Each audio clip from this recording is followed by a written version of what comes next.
आ गया। हेड खराब हो गया।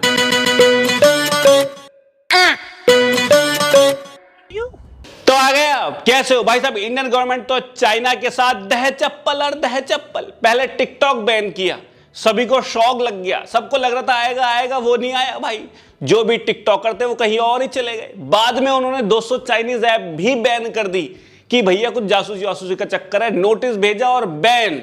बड़ी बात है, ये बड़ा डिसीजन था। और साथ में पबजी तो फालतू फंड में ही लपेटा गया। उसमें तो बस चाइना वाले का एक छोटा सा इन्वेस्टमेंट था जो कि चाइना थी भी नहीं। उन्होंने ना ना ना निकालो भाई, जहां भी चाइना मिल रहा है दह चप्पल और दह रैपट और फटाफट। ये बड़ी बात हो रही है। और अभी तो कमाल की ही बात आ गई है। इंडियन गवर्नमेंट ने जितनी भी स्मार्टफोन चाइनीज कंपनी है, आपको पता है कि भारत में चाइना के जो स्मार्टफोन है वो 50% है। मतलब हर दूसरे आदमी पे चाइना का फोन है। मुझे तो लग रहा है हर पहले पे ही है, जिसे देखो उस पर ओप्पो, लोप्पो, वन प्लस सबके पास मिल रहा है। और क्योंकि वो सस्ते में बढ़िया दे रहे हैं तो भाई बिकेंगे भी।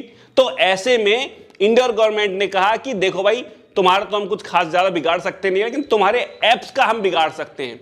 देखो नॉर्मली जो भी गूगल प्ले स्टोर वगैरह पे जो चाइनीज एप्स थी, जासूसी के डर से वो तो सब डिलीट करवा दी इंडियन गवर्नमेंट ने। जो भी सुनने को मिल रही है सबको डिलीट, जो भी सुनने को मिल रही है सबको डिलीट। लेकिन अब यहां पर उन्होंने ऐसे पकड़ कसी है चाइनीज कंपनी। इसमें है ओप्पो, वीवो, शाओमी और वन प्लस। आपको पता है चारों ही एक ही पेरेंट कंपनी की है, मतलब ये चारों ही आपस में भाई बहन है। हाँ, तो इनको भेज दिया और कहा कि भाई देखो, जो तुम्हारे फोन में पहले से जो एप्लीकेशंस आ रही हैं, क्योंकि आपने देखा है ना शाओमी, रियलमी, ओप्पो, इनमें पहले ही कुछ एप्लीकेशंस हैं जो कि या तो कंपनी वाले जाने फिर भगवान जाने क्या करती है, और इसी वजह से एड्स आती हैं या अजीब अजीब चीजें हमें देखने को मिलती हैं। उनको अनइंस्टॉल भी नहीं कर सकते, वो चाइनीज ऐप होती है।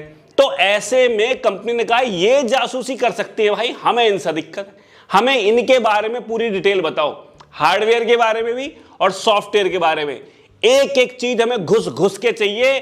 तो कंपनी ने नोटिस इन चारों कंपनियों को भेज दिया है। इनकी तरफ से अभी कोई जवाब अब तक तो आया नहीं है जब तक मैं वीडियो बना रहा हूं, और आ गया हो तो आप मुझे कमेंट में बताइए कि भैया ये जवाब आ गया है। अब आप कहोगे क्या कंपनी को बैन कर सकते हैं? देखो हुआवे के साथ हुआ है, आपने देखा है ना, गूगल ने उससे कॉन्ट्रैक्ट ही बंद कर दिया था क्योंकि उस पर भी जासूसी का आरोप था कि यूएस गवर्नमेंट को लगा कि भाई ये हमारे जासूसी कर सकता है, हमारी सीक्रेट चीजों को ले सकता है, तो हुआवे को गूगल से बैन कर दिया। इसके बिजनेस पे बहुत जबरदस्त फर्क पड़ा है। यदि इन कंपनी ने कोई जानकारी नहीं दी या सपोर्ट नहीं किया या कुछ ऐसा पाया गया, तो इनके साथ भी किसी एक सॉफ्टवेयर को लेके ऐसा हो सकता है, कुछ भी लेके ऐसा हो सकता है जिससे आपके पास जो ओप्पो के फोन है ना, उनके अपडेट्स बंद हो सकते हैं। हाँ, और अपडेट बंद होने का मतलब है कि फोन का अंतिम समय आ गया है, क्योंकि नए नए प्रॉब्लम्स आती है तो अपडेट नहीं मिलेंगे। तो कुल मिला के बात ये हुई कि जो आपके पास फोन है, अब ये जो जानकारी देंगी कंपनी वाली उस पर टिकी है। अब कई लोग कहेंगे हम तो पहले ही कह रहे थे चाइना की चीजें नहीं लेनी चाहिए। हाँ ठीक है, मैं मानता हूं, लेकिन ऑल्टरनेट में भी तो कुछ मिलेगा, तभी तो चाइना की चीजें हम नहीं लेंगे।